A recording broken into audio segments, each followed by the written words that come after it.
బండి ముత్తూరు గడికి ఆగిపోయినాయి బండ్లు మాది దెబ్బ పట్టట్లా అదే వింటే పోలీసు వాళ్ళు అసలు పట్టం బండ్లు అంటున్నారు పోలీసు వాళ్ళు. మేమేం చేయాలా? ఇప్పుడు 100 రూపాయలకి మేము ఎక్కువ అడగల, పట్టుకుంటే మా బండి తీసుకుపోతాం, లేదంటే బండి ఆడాగిపోతాం. మరి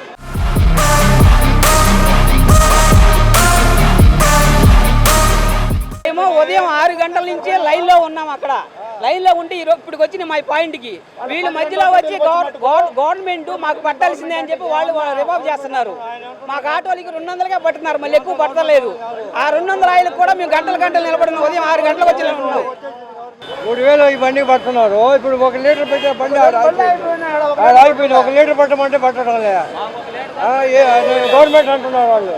గవర్నమెంట్కి 3000కి పెట్టచ్చా అంటే మేమంతా గవర్నమెంట్ వాళ్ళం కాదా? ట్యాక్స్ పడుతున్నాం కదన్నా, ట్యాక్స్ 100 రూపాయల బండి అయితే ఆయిల్ పట్టున్నాం. 100 రూపాయలు పట్టాలి ఆయిల్. వాళ్ళు 3000 పడుతున్నారు.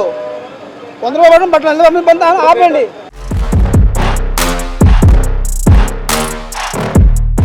అధికారులు ఏం సార్ ప్రతి బొంకు కడిపోయాను, కనీసం 5 బొంకులు తిరగని ఉదయం లేచి బాటిల్ పట్టమంటున్నారు. బండి మినీ బైపాస్ ఆగిపోయింది సార్. బాటిల్ పడితే ఏమవుతుంది చెప్పండి? క్యాన్ అయితే ఓకే కాదన్ను, ఒక 20 లీటర్, ఒక 50 లీటర్, 100 లీటర్ క్యాన్ తీసుకొని వస్తే దానికి పట్టబడలేదు. 2 లీటర్ పట్టేదానికి ఏంటి సార్? మరి 1:30 గంట నుంచి ఉన్నాను ఇక్కడే వచ్చి. మాకేంటంటే డీజిల్ లేకపోతే మేము ఆటోలు తిప్పలేము. మేమేంటంటే ఆటోలు నమ్ముకుని బతికేవాళ్ళం. ప్రతి ఒక్క కష్టం మాకే వచ్చి పడింది. ఎందుకంటే మేము ఆటో నమ్ముకుని బతికేవాళ్ళం కాబట్టి రోజుకి 700-600 తోలుకొని మధ్యతరగతి కుటుంబం, పేద కుటుంబాలు మాయి. అలాంటి డీజిల్ లేకపోతే ఈ ఆటోలు నడపలేము. ఏం చేయాలా, ఎలా, ఏం బతకాలి, ఏం పని చేత కాదు. ఇప్పుడు నాకు 40 చిల్లర ఉంది వయసు. ఇప్పుడు నేను పోయి వేరే పని అడిగితే ఎవరు పని కూడా ఇచ్చేవాళ్ళు కాదు. ఆటోకి డైలీ 300 డ్యూ కట్టాలా. డైలీ డ్యూ కడతామా 300 రూపాయలు? డీజిల్ కోసం నిలబడతామా? ఎంత తోలితే మా బాధలు తీరుతాయి?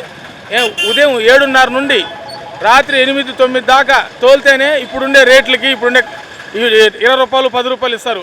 అయ్యా బస్ స్టాండ్ దాకా వదులు 10 అంటది ఒక ఆడ మనిషి వచ్చి, లేదమ్మా 20 అంటే వేరే ఆటో కోసం వెళ్ళిపోద్ది. ఎన్ని 10లు ఎన్ని 20లు తోలితే మేము సాయంత్రానికి 1000 రూపాయలు అవ్వాలా? దాంట్లో డీజిల్కి 300 తీయాలా, డ్యూ 300 తీయాలా, ఇంటికి ఏం తీసుకెళ్లాలా? ఇలా చేస్తే ప్రభుత్వం ఆదుకోవాలి. కానీ మా లాంటి ఆటో కార్మికుల్ని, ఆటో డ్రైవర్లు ఆదుకోవాల్సింది పోయి అక్కడెక్కడో యుద్ధాలు జరుగుతున్నాయి, అక్కడెక్కడో ఏదో జరుగుతుందనేసి మమ్మల్ని ఇబ్బంది పెడితే మా ఇంట్లో నా భార్య బిడ్డలు అల్లాడతారు. కానీ ఉన్నోడికి ఏం బాధ ఉండదు. డబ్బున్నోడు బాగానే ఉంటాడు, కోటేశ్వరుడు బాగానే ఉంటాడు. నాలాంటి పేదోడు మధ్యతరగతి ఇబ్బందులు పడుతుంటే నా భార్య బిడ్డలు పస్తులు ఉండాలా. కోటేశ్వరులు ఏం బాగానే ఉంటారు, వాళ్ళు అద్దాల మేడలు ఎక్కి హ్యాపీగా ఉంటారు. మేము రోడ్లో పడి అల్లాడుతుండాలా. మా భార్య పిల్లలకి మేము పోషించుకోవాలంటే ఆటో నడిపితేనే మేము పోషించుకోగలుగుతాం. మా పిల్లలకి ఫీజులు కట్టుకోవాలా, స్కూళ్ళు కాలేజీలు ఉన్నాయి.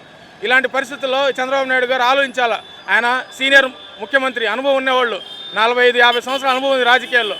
మాలాంటి కార్మికుల్ని ఆయన ఆదుకోవాల్సింది పోయి ఇట్లాంటి టైంలో ఆయన వాళ్ళ కొడుకేమో విదేశాల్లో, లోకేష్ విదేశాల్లో ఉన్నాడు, మంత్రులు విదేశాల్లో ఉన్నారు, మేము మటు రోడ్లు పాలైపోన్నాం ఆటో వాళ్ళం. ఇప్పుడు ప్రభుత్వం స్పందించి తొందరగా ఆదుకుంటేనే ఈ ఆటో సమస్యలు తీరుతాయి. ఆటో వాళ్ళే మెయిన్. ఆటో వాళ్ళ సమస్యలు తీరాలా. ఒక్కొక్క ఇంట్లో 5 మంది 6 మందిని ఆటో వేసి పోషించాలి మేము. దాదాపు ఈ రాష్ట్రంలో 7 లక్షల ఆటో డ్రైవర్లు ఉన్నారు. కనీసం 7 లక్షలు ఇంటూ 5 అంటే 30 లక్షల కుటుంబాలు ఉన్నాయి. ఆటో వాళ్ళు రోడ్లో పడిపోతే మా పరిస్థితులు ఏంది? మా భార్య బిడ్డలు ఎట్ట పోషించుకోవాలా? మేము ఎట్ట స్కూల్ ఫీజులు ఎట్ట కట్టుకోవాలా, కాలేజీ ఫీజులు ఎట్ట కట్టుకోవాలా? మీరే అర్థం చేసుకోవాలన్నారా? చంద్రబాబు నాయుడు గారు ముఖ్యమంత్రి గారు, గౌరవనీయులు పెద్దలు, ఆయన 45 ఏళ్ళ అనుభవం ఉన్న ఆయన. ఇలాంటి కష్టాలు రాకుండా చూడాలి. ఆయన నాకు విజన్ ఉంది, నేను ముందు చూపు ఉందా అంటాడు. ఆ ముందు చూపున్న విజన్ ఉన్న వ్యక్తి ఇలాంటి కష్టాలు మమ్మల్ని రోడ్లో నిలబెట్టకుండా చేయాలా. మాకు 15,000 10,000 కాదు మాకు కావాల్సింది.